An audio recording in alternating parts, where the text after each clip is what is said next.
I know exactly who did this. The sound of shattering glass at 2:47 a.m. should have been Daniel Mercer's first warning. Instead, he grabbed the baseball bat from behind his bedroom door and crept downstairs, thinking some drunk college kid had thrown a rock through his window.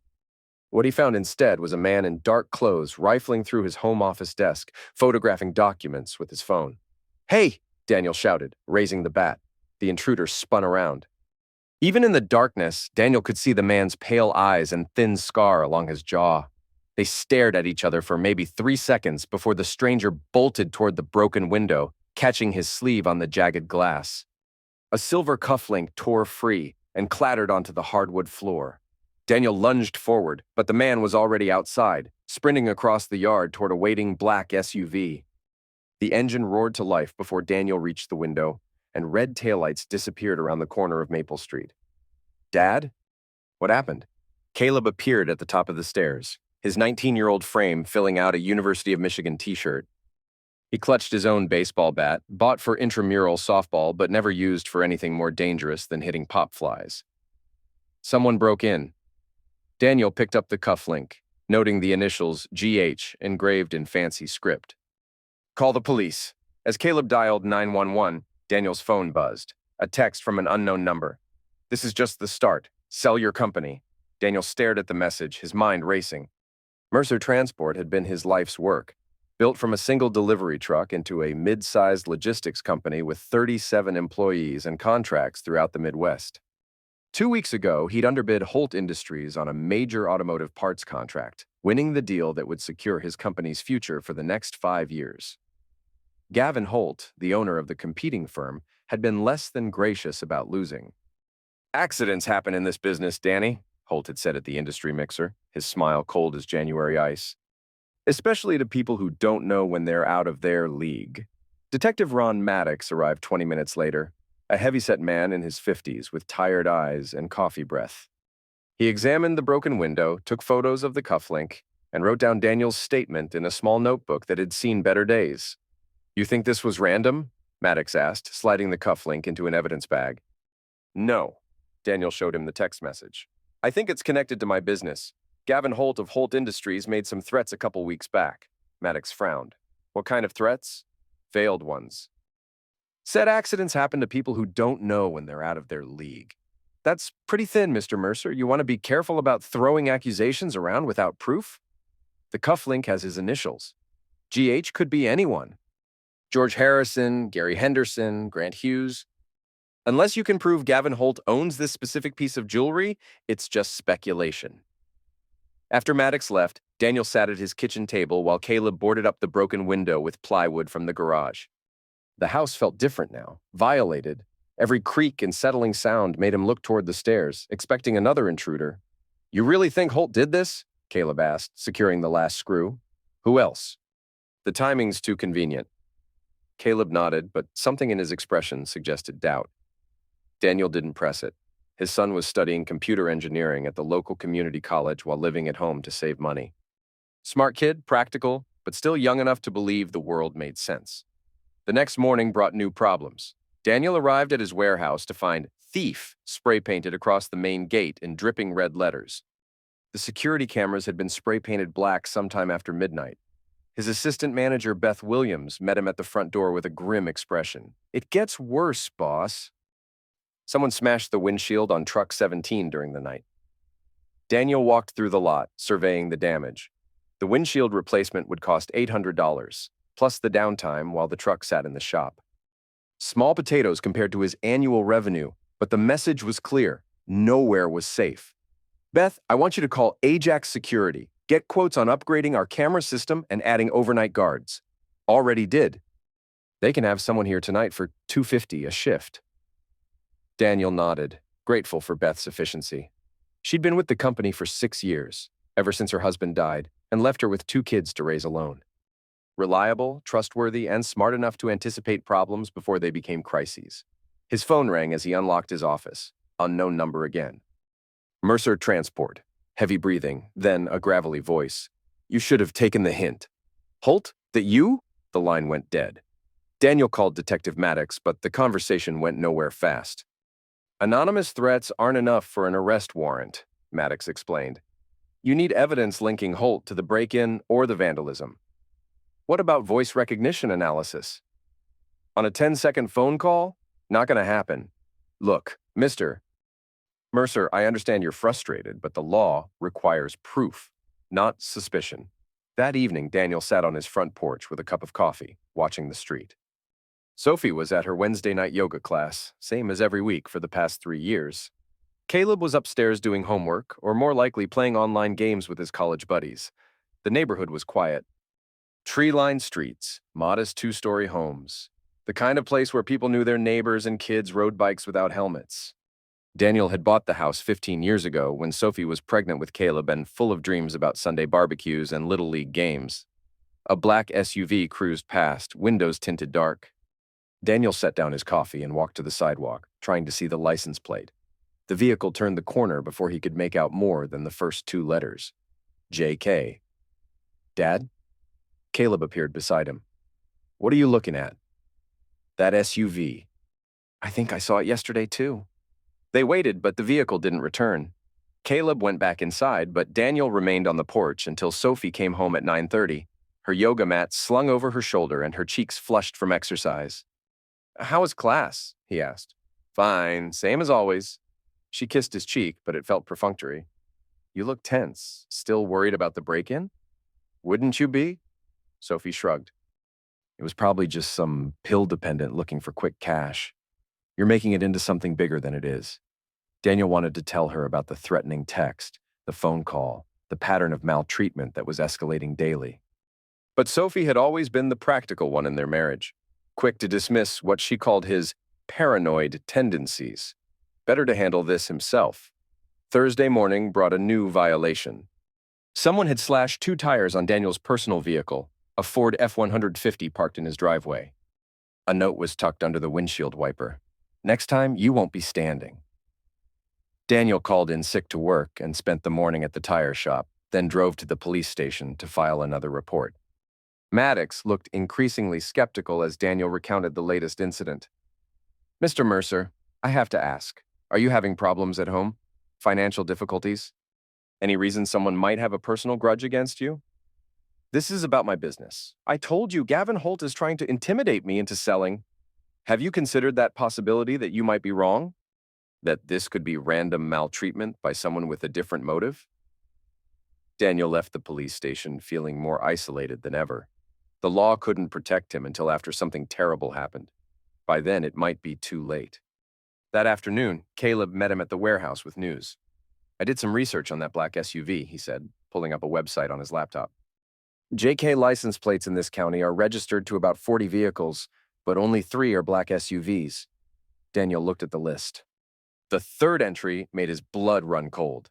2019 Chevrolet Suburban registered to Pinnacle Holdings, LLC. I looked up Pinnacle Holdings, Caleb continued. It's a shell company. But guess who's listed as the managing member on the LLC filing? Daniel already knew the answer. Gavin Holt. Bingo. So, either he's the one driving past our house or he's having someone else do it. For the first time since the break-in, Daniel felt like he had solid ground under his feet. Good work, Cal. We need to document this. Next time that SUV shows up, we get photos. Already ahead of you, Caleb showed him a small device about the size of a matchbox. Magnetic GPS tracker. $30 on Amazon, and it'll tell us exactly where that SUV goes. Is that legal? As long as we don't put it on private property. If the SUV's parked on a public street, it's fair game. Daniel smiled for the first time in days. Having a son who understood both technology and loopholes was turning out to be useful. They didn't have to wait long. The black Suburban cruised past their house again Friday evening, slowing as it passed Daniel's driveway. This time, Daniel was ready. He walked casually to his mailbox as the vehicle approached, pretending to check for letters while Caleb hid behind the garage with his phone camera. The SUV stopped directly in front of the house. Through the partially lowered driver's window, Daniel could see a man with pale eyes and a thin scar along his jaw. The same man who'd broken into his house. They stared at each other for a long moment, neither moving. Then the driver smiled, a cold expression that never reached his eyes, and drove away. Did you get the photo? Daniel asked. Caleb nodded, showing him the image on his phone. The license plate was clearly visible. JK 74892. Now we wait for him to park somewhere public. That opportunity came Saturday morning. Daniel was mowing his front yard when Caleb burst out of the house, waving his phone. "The SUV's at Riverside Shopping Center," he said. "Parked in the far corner of the lot, away from other cars. If we hurry, I can plant the tracker." Daniel shut off the mower. "Let's go." They drove to the shopping center in Daniel's pickup, parking 3 rows away from the black Suburban. The lot was busy with weekend shoppers, providing good cover. Caleb walked casually between the cars, pretending to look for his own vehicle, while Daniel kept watch from the truck. The tracker attached to the SUV's rear bumper with a soft click. Caleb was back in the pickup within 2 minutes, grinning with adrenaline. "Now we'll know everywhere he goes," Caleb said, opening the tracking app on his phone. "This thing updates every 5 minutes and stores location history for 30 days. Over the next week, a pattern emerged. The driver of the black SUV spent most of his time at an auto repair shop on Industrial Boulevard, registered to G. Holt Automotive Services. But 3 evenings, he'd driven to the strip mall where Sophie attended yoga class, parking in the same spot each time and remaining there until the class ended. Why would he be watching Mom's yoga studio? Caleb asked. Daniel had been wondering the same thing. Maybe he's mapping out our routine. When I'm home alone, when she's out of the house. But something about the pattern bothered him. The SUV always arrived at the yoga studio 10 minutes before Sophie's class ended and left immediately after she drove away. That suggested surveillance, but it was too precise to be random. Wednesday evening, Daniel decided to investigate. He told Sophie he was working late, then drove to the strip mall and parked where he could observe both the yoga studio and the area where the SUV typically waited. Sophie's silver Honda Civic was in its usual spot near the studio entrance. The black SUV sat in the shadows at the far end of the lot. Daniel settled in to wait, keeping his truck's engine running and the lights off. At 9:15, students began emerging from the yoga studio, rolling up their mats and chatting in the parking lot. Daniel expected to see Sophie among them, but she wasn't. The minutes ticked by, 9:20, 9:25, 9:30. Still no Sophie. The black SUV's engine started. Instead of leaving, it drove to the opposite end of the lot and parked near a small motel called the Blue Moon Inn. Daniel followed at a distance, staying far enough back to avoid detection. A door opened on the ground floor of the motel. Sophie stepped out, her yoga clothes replaced by a black dress Daniel had never seen. She looked around the parking lot, then walked quickly to the black SUV and got in the passenger seat. Daniel felt the world tilt on its axis. He sat in his truck, engine idling, trying to process what he'd just witnessed. His wife of 20 years was meeting secretly with the man who'd broken into their house.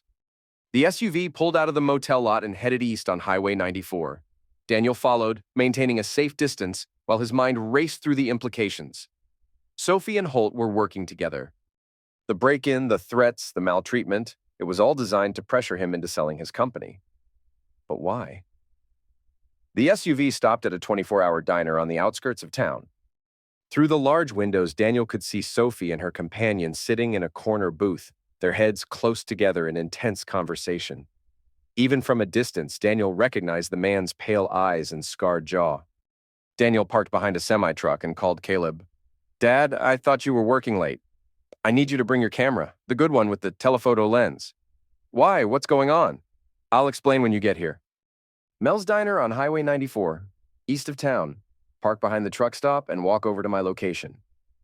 Caleb arrived 20 minutes later, carrying his Canon DSLR with a 200mm lens. "Dad, you're scaring me." "What's this about?" Daniel pointed toward the diner windows. "Take photos of the woman in the corner booth." Caleb raised the camera, adjusting the focus. Through the viewfinder, he could see clearly into the diner. "Dad, that's Mom." "Who's she talking to?" "The man who broke into our house." Caleb lowered the camera, his face pale in the dashboard light. "Are you sure?" "Same scar, same eyes. I saw him clearly when he was going through my desk."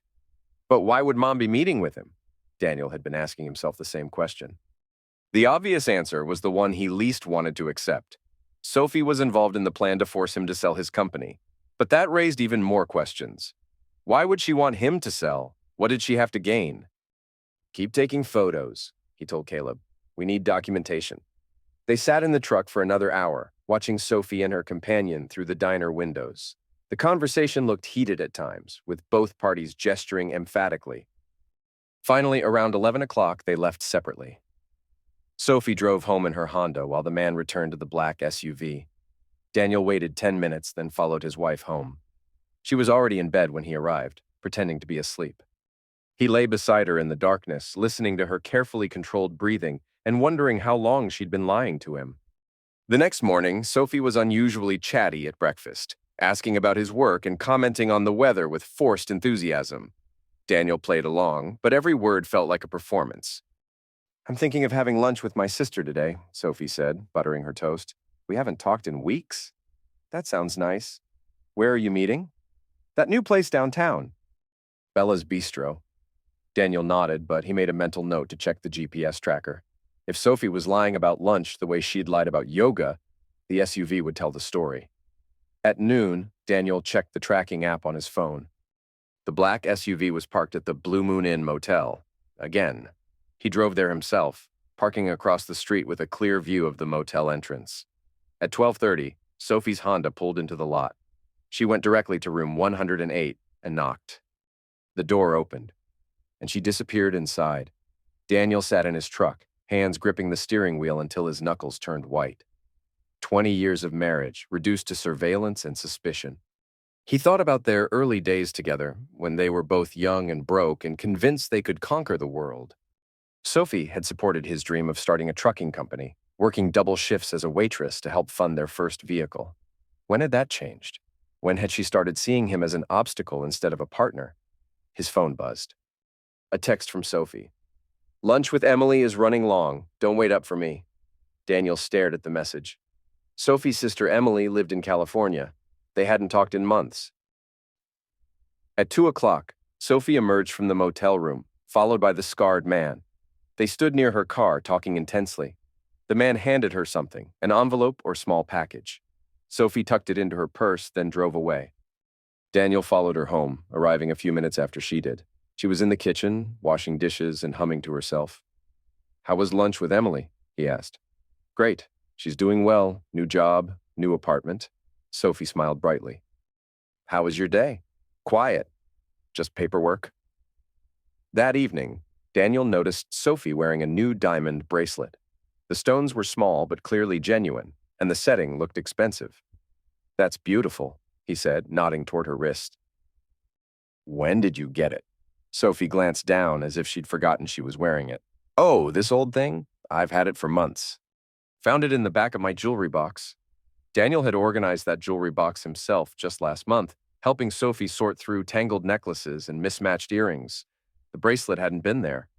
After Sophie went to bed, Daniel sat in his home office, trying to make sense of the pieces.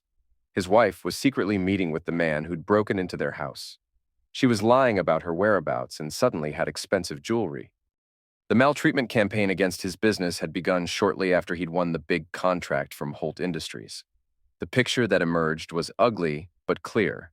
Sophie and Gavin Holt were lovers, and they wanted Daniel's company. But simply asking for a divorce and demanding half the assets would take months and might not give them control of the business. Intimidating him into selling was faster and more profitable. Daniel's phone rang, startling him out of his thoughts. Unknown number. "Mr. Mercer, this is Gavin Holt." Daniel's arterial pressure spiked. "What do you want?" "I think we need to talk, man to man." "There are some things you need to understand about your situation." "My situation is fine." Holt laughed, a sound like grinding gears. "Is it? Let me ask you something.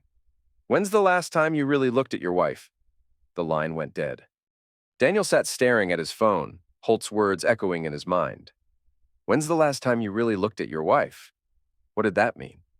He walked upstairs and stood in the doorway of their bedroom, watching Sophie sleep. In the dim light from the hallway, she looked younger, more like the woman he'd married.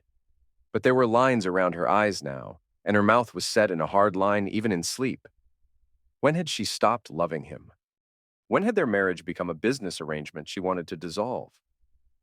Friday morning, Daniel called in sick to work and spent the day researching divorce law and business valuation. The news wasn't encouraging. Michigan was a no-fault divorce state, which meant Sophie could claim half of everything regardless of her infidelity. Mercer Transport had been started during their marriage using joint assets, so she'd have a strong claim to 50% of the company, unless Daniel could prove she was conspiring to defraud him. He called Caleb at school. "I need you to come home. We have work to do." Caleb arrived an hour later, his computer engineering textbooks forgotten in the passenger seat of his beat-up Honda Accord.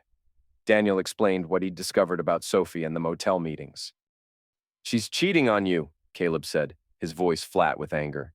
"With the guy who broke into our house. It's more than cheating. They're working together to force me to sell the company." "Can you prove it?" "That's where you come in. I need to know more about Gavin Holt, his business, his finances, his connections. Can you hack into his email?" Caleb shifted uncomfortably. "Dad, that's illegal. If I get caught, if we don't stop this, I'll lose everything. The company, the house, probably half my savings. Your college fund might disappear too." That got Caleb's attention. "What do you need me to do?" "Start with public records. Business filings, court documents, anything that might give us insight into his operations. If you find evidence of illegal activity, we can turn it over to the police." Caleb spent the afternoon at his laptop while Daniel kept watch for Sophie's return. The GPS tracker showed the black SUV parked at Holt Automotive Services, suggesting a normal workday. "Dad, you need to see this," Caleb said around 4 o'clock. "I found Holt's business email through a data breach from last year. His password was compromised, and he never changed it." "What did you find?" Caleb turned his laptop so Daniel could see the screen. "Shipping manifests for auto parts that don't match his inventory records. Look at this one from last month."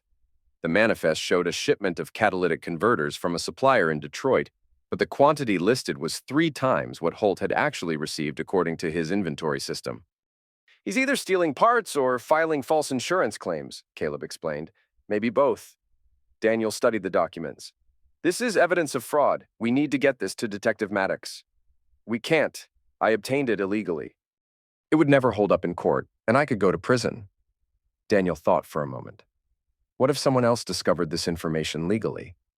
What if an anonymous tip led the police to investigate Holt's business? "You mean like a concerned citizen who noticed suspicious activity?" "Exactly. Someone who happened to see trucks leaving Holt's warehouse at odd hours carrying more merchandise than they should."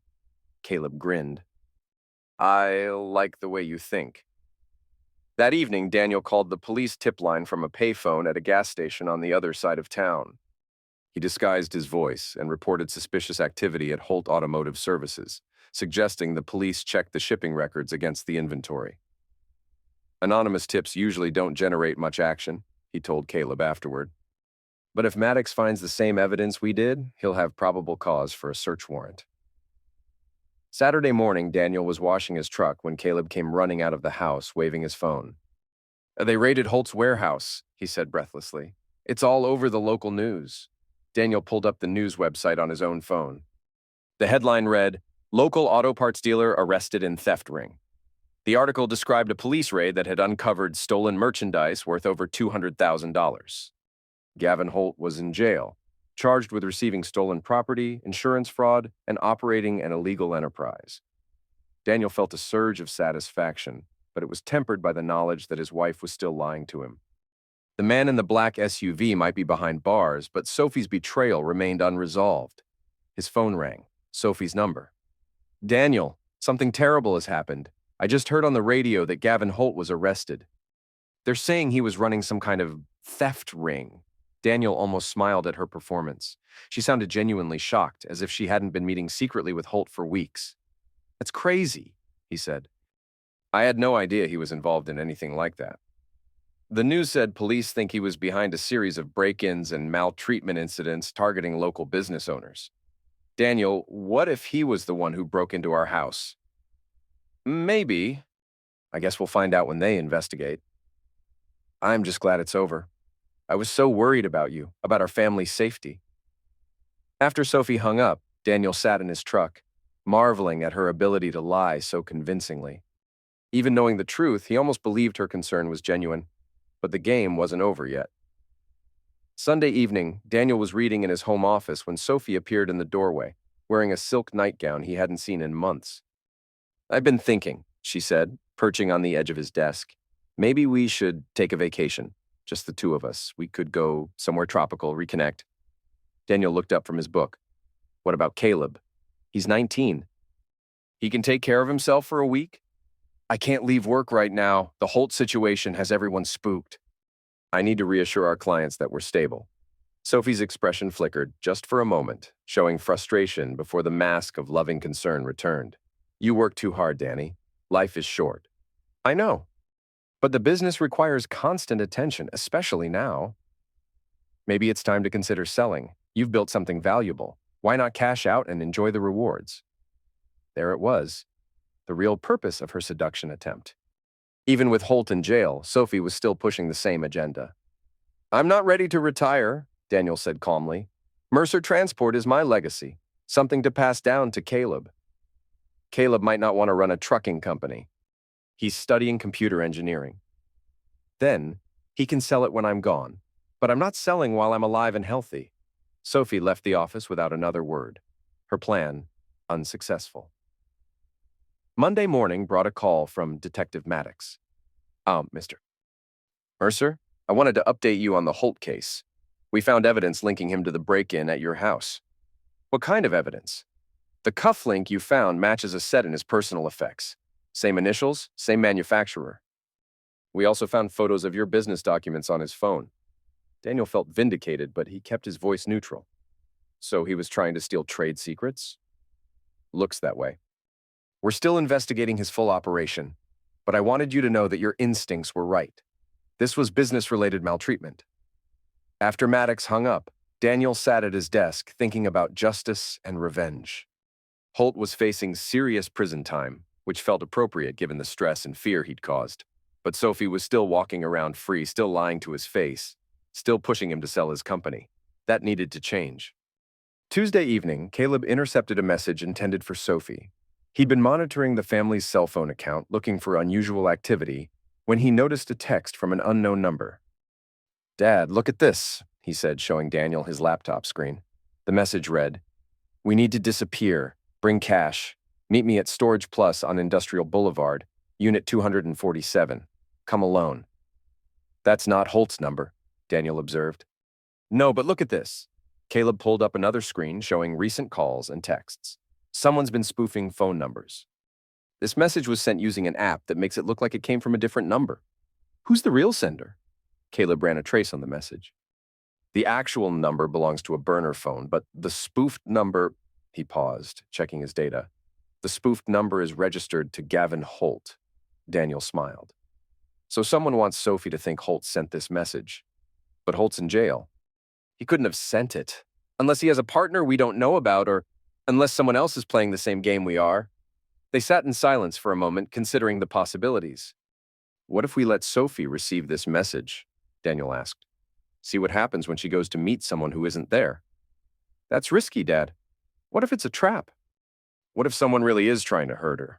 Daniel thought about his wife's betrayal, her lies, her attempt to steal his life's work. Maybe she deserves whatever happens.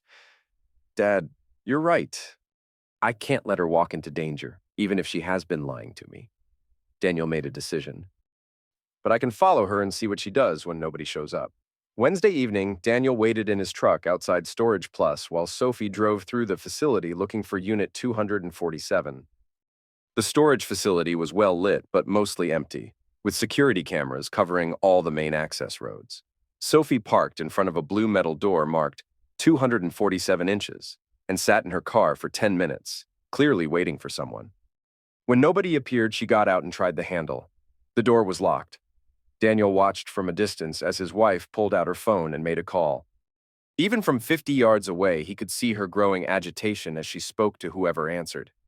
Finally, Sophie ended the call and began pacing in front of the storage unit.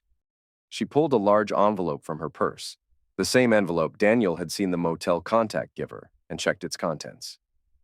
I wish I could hear what she's saying, Daniel muttered. His phone buzzed. A text from Caleb. Turn on your radio. 107.3 FM. Daniel tuned to the frequency and heard Sophie's voice, crystal clear.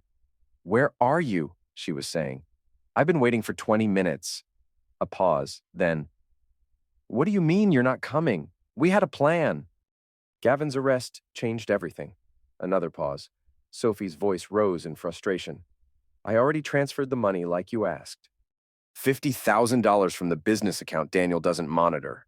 Daniel's hands tightened on the steering wheel. Sophie had been embezzling from the company.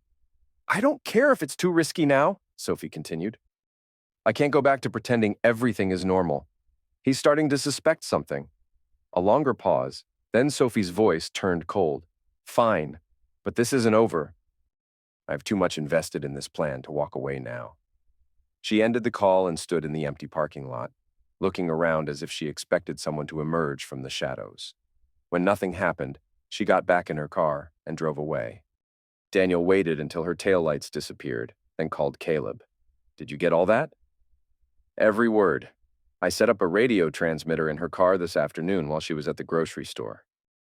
Old spy trick I learned from a YouTube video. She stole $50,000 from the company. And she's planning something else. Dad, I think we need to end this before she does something desperate. Daniel drove home, his mind racing. Sophie was cornered now, which made her dangerous. People who felt trapped often made poor decisions. When he arrived home, Sophie was in the living room, pretending to watch television. She looked up as he entered, her expression unreadable. How was your evening? She asked. Quiet, just drove around thinking about things. What kinds of things? Daniel sat down beside her on the couch. Our future. What we want from the rest of our lives. Sophie studied his face. And what do you want, Danny? Honesty. I want to know where we really stand. What do you mean? I mean, I want to know if you're happy in this marriage. If you're satisfied with the life we've built together. Sophie was quiet for a long moment. When she spoke, her voice was soft and sad. I don't know anymore. Sometimes I feel like we're just going through the motions. Daniel nodded. I've been feeling the same way. Maybe we should talk to someone. A counselor? Maybe. Or maybe we should be honest about what we both really want. Sophie looked at him sharply. What are you saying? I'm saying that if you want out of this marriage, I won't fight you. But I need you to be straight with me about it. Danny, I know about the motel, Sophie. The color drained from her face. What? The Blue Moon Inn, room 108. I know you've been meeting someone there. Sophie stood up abruptly, pacing to the window. You followed me. I was trying to figure out why someone broke into our house. Imagine my surprise when I discovered my wife was involved. Sophie spun around, her eyes blazing. It's not what you think. Then tell me what it is. She was quiet for a long moment, her internal struggle visible on her face. Finally, she sat back down, her shoulders sagging in defeat. His name is Paul Vance. I met him 6 months ago at a business conference. He's a private investigator. A private investigator? I hired him to look into your finances. I thought you might be hiding money from me. Daniel stared at her. Why would you think that? Because you've been acting strange for months, secretive about the business, working late all the time. I thought maybe you were planning to leave me and wanted to hide assets. So you had me investigated? Yes, but Paul found something else instead. He discovered that Gavin Holt was planning to sabotage your business to force you into selling. Daniel felt like the ground was shifting beneath his feet. You knew about Holt's plan? Paul found evidence that Holt was planning to maltreat you into selling. That's when we started meeting regularly. I was trying to protect you, Danny. By lying to me? By sneaking around? I wanted to handle it myself. Paul said if we could catch Holt in the act, we could have him arrested and the maltreatment would stop. Daniel studied his wife's face, looking for tells. She was a good liar, but not perfect. What about the break-in? Did you know Holt was going to send someone to our house? Sophie hesitated. Paul thought something might happen, but he wasn't sure what. That's why he was watching the house that night. Paul was here? In his car, across the street. He saw the intruder break in and called the police, but by the time they arrived, the man was gone. Daniel's mind raced through the implications. The scarred man who broke in, that was one of Holt's people. Yes, Paul identified him later. His name is Rick Santos, and he works for Holt doing questionable jobs. And the threatening phone calls, the vandalism, all Holt's doing. Paul was documenting everything, building a case. Daniel wanted to believe her, but too many details didn't add up. What about the $50,000 you transferred? I heard you talking about it tonight. Sophie's face went white. You were listening to my phone calls? You were meeting someone at a storage facility. I was worried about your safety. The $50,000 was payment for Paul's services. Investigating Holt, documenting the maltreatment, working with the police to build a case. $50,000 for a private investigator? He's very good at what he does. And it worked, didn't it? Holt is in jail. Daniel stood up and walked to the window, trying to process everything Sophie had told him. Parts of her story made sense, but other elements felt like elaborate fabrication. Sophie, I need you to be completely honest with me. Are you having an affair? She was quiet for so long that Daniel turned around to look at her. Tears were streaming down her face. Yes, she whispered. I'm sorry, Danny. I never meant for it to happen. Daniel felt something cold and sharp settle in his chest. Despite his suspicions, hearing the confession still hurt. With Paul? Sophie nodded. It started as a professional relationship, but we became close. He understood what I was going through, the stress of watching someone try to destroy our family. Our family? Your business is our livelihood, Danny. If Holt had succeeded in forcing you to sell, we would have lost everything. Daniel laughed bitterly. So you cheated on me to save our marriage? I know how it sounds, but Paul and we were working together to protect you. The affair just happened.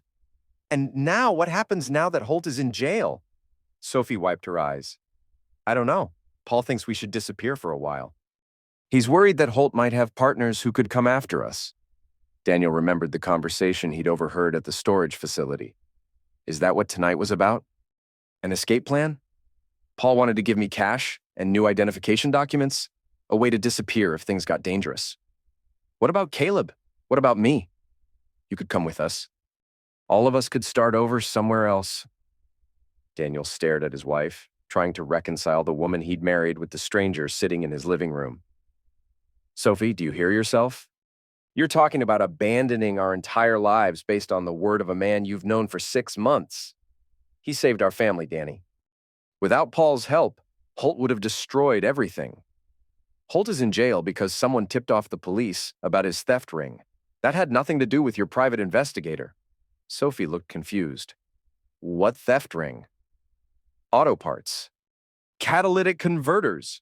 The police found stolen merchandise worth hundreds of thousands of dollars. But Paul said what he needed to say to keep you paying him and sleeping with him. Daniel watched the realization dawn on Sophie's face. She'd been manipulated by a man who saw her as both a source of income and sexual conquest. I need to call him, she said, reaching for her phone. Sophie, wait. Daniel sat back down beside her. Before you do anything else, I need you to think about what you really want. What do you mean? Do you want to save our marriage? Do you want to work through this together? Or do you want to run away with Paul? Sophie stared at her phone. I don't know. Everything is so complicated now. It's not complicated. You made choices, and those choices have consequences. Now you need to decide what comes next. What do you want, Danny? Daniel had been asking himself the same question for days. I want the truth. All of it. No more lies, no more secrets. Sophie took a deep breath. The truth is that I've been unhappy for a long time, not because of you, but because I felt invisible. Like I was just the wife of a successful businessman, not a person in my own right. So you hired a private investigator to spy on me? I hired Paul because I thought you were having an affair. You were working late constantly, taking phone calls you wouldn't explain, being secretive about business dealings. I was convinced you were cheating. Daniel almost laughed. I was working late because I was trying to build something for our future. The phone calls were with suppliers and clients. The secrecy was because I was negotiating deals I couldn't discuss until they were finalized. I know that now. But at the time, it felt like you were shutting me out. So instead of talking to me about it, you hired someone to follow me around? Paul offered to investigate for free initially. He said he specialized in marital cases and would give me a discount rate. How convenient. And when did the affair start? Sophie's voice dropped to a whisper.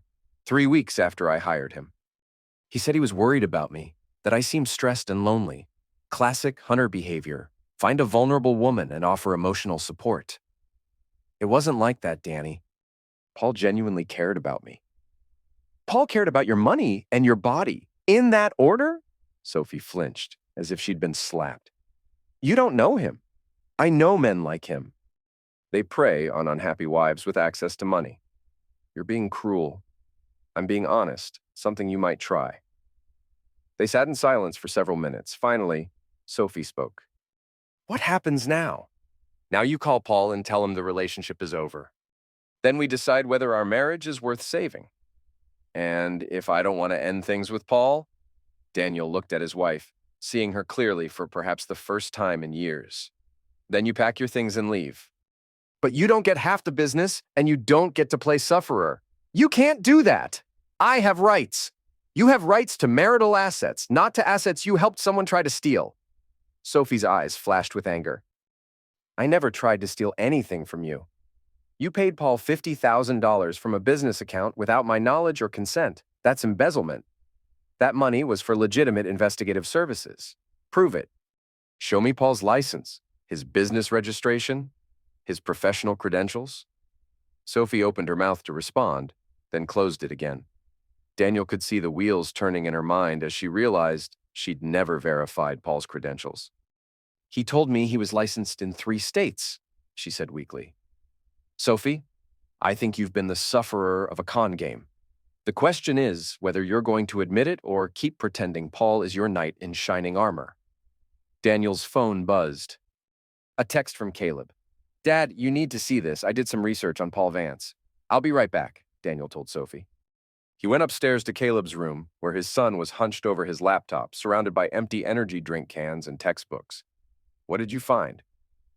Paul Vance isn't a private investigator. He's a grifter with a record. Look at this. Caleb's screen showed a police mugshot and criminal record. Paul Vance, age 43, had been arrested multiple times for fraud, identity theft, and grand larceny. His last known address was in Florida, where he'd been accused of bilking elderly widows out of their life savings. He specializes in targeting lonely women with money, Caleb explained. Gets them to pay for fake services while he works on seducing them. How long has he been in town? About 6 months, according to hotel records. He's been staying at extended stay motels under different names. Daniel studied the mugshot. The man in the photo had the same pale eyes and scarred jaw as the intruder who'd broken into their house. Caleb, this is the man who broke into our house. What? Are you sure? Positive. Which means Paul Vance and Rick Santos are the same person. But Mom said Paul was trying to protect you from Holt. Mom was lied to. Paul orchestrated the entire maltreatment campaign himself, then convinced her to pay him to stop it. Daniel felt a mixture of anger and pity for his wife. She'd been manipulated by a professional con artist who'd seen her vulnerability and exploited it perfectly.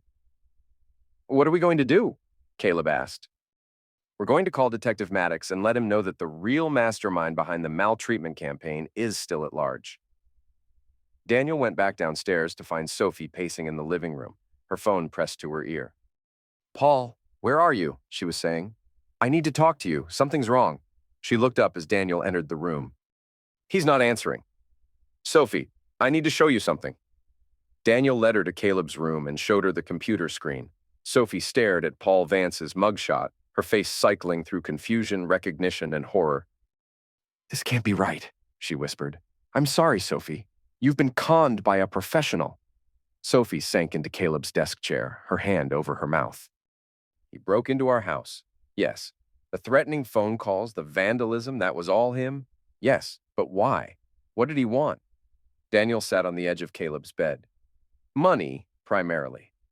He got $50,000 from you directly, plus whatever he could steal from the house. But I think he also wanted to see if he could manipulate you into leaving me. Leaving you for him? Or just leaving? Men like Paul enjoy the game as much as the profit. Sophie was quiet for a long time, staring at the mugshot.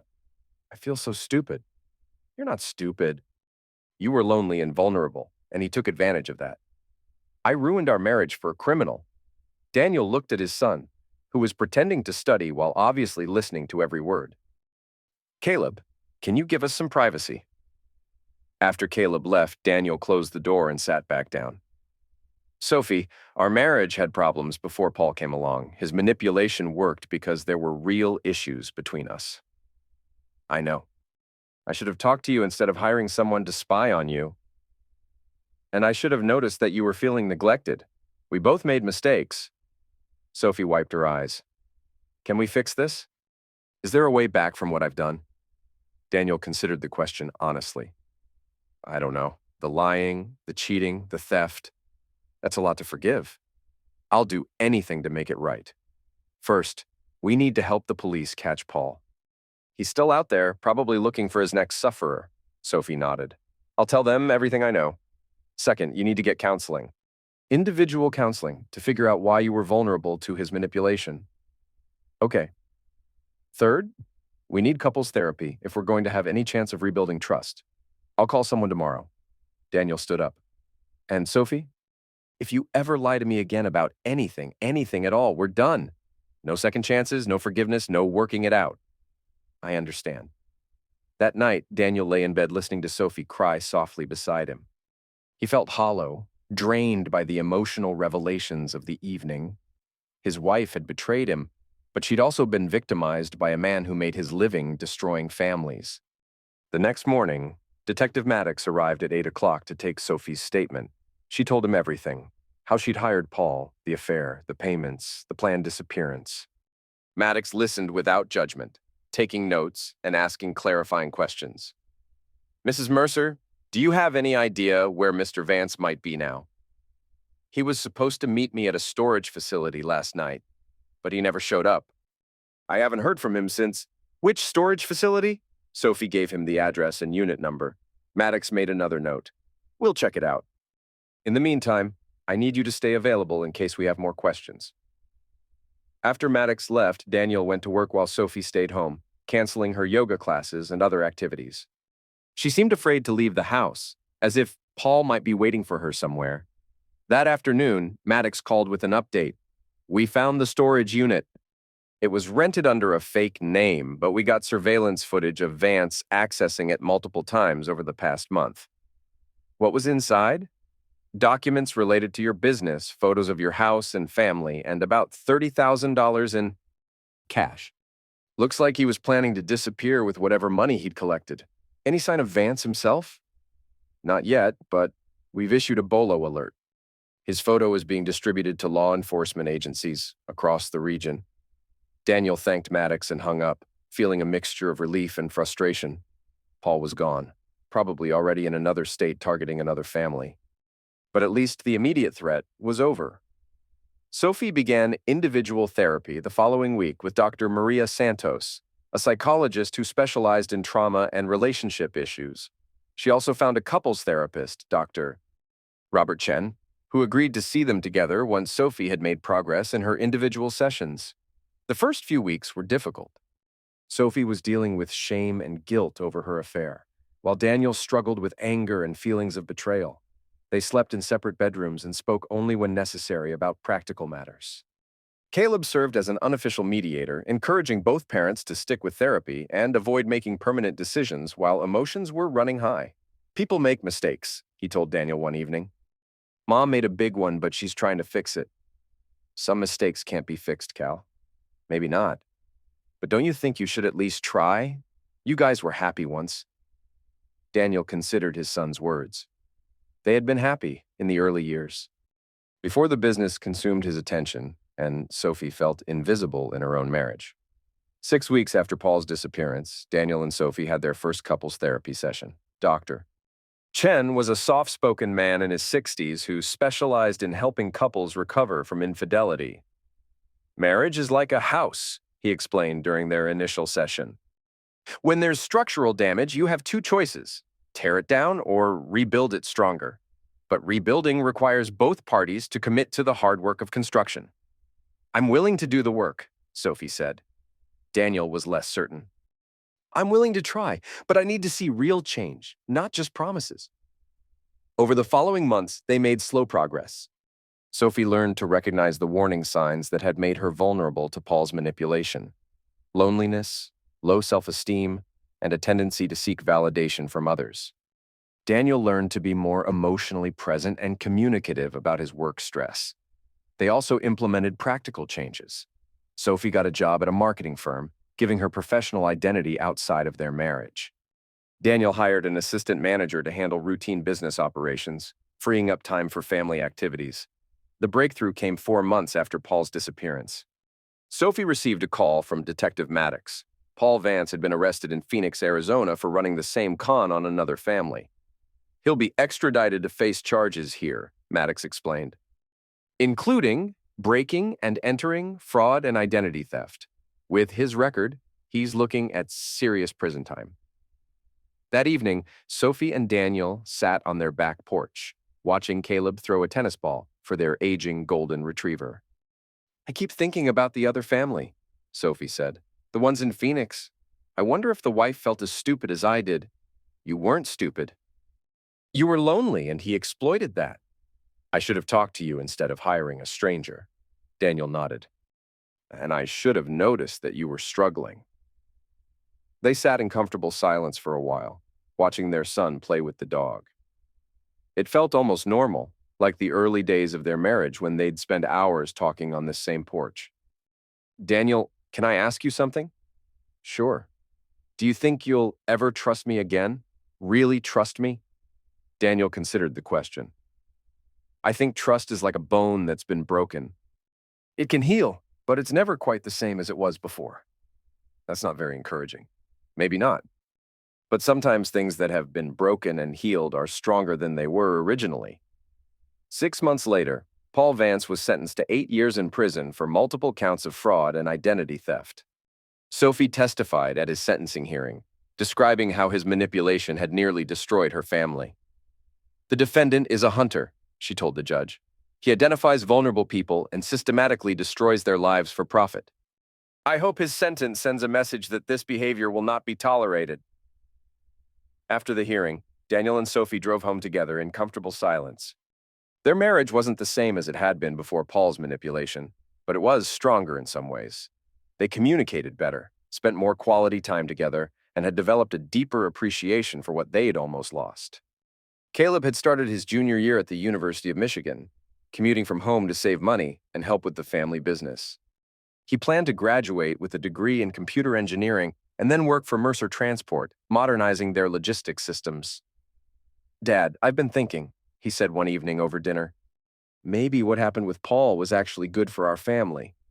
Daniel nearly choked on his food. "Good? How?" "It forced you and Mom to deal with problems you'd been ignoring for years. Without that crisis, you might have just kept drifting apart until it was too late to fix anything," Sophie smiled. "Your son is very wise."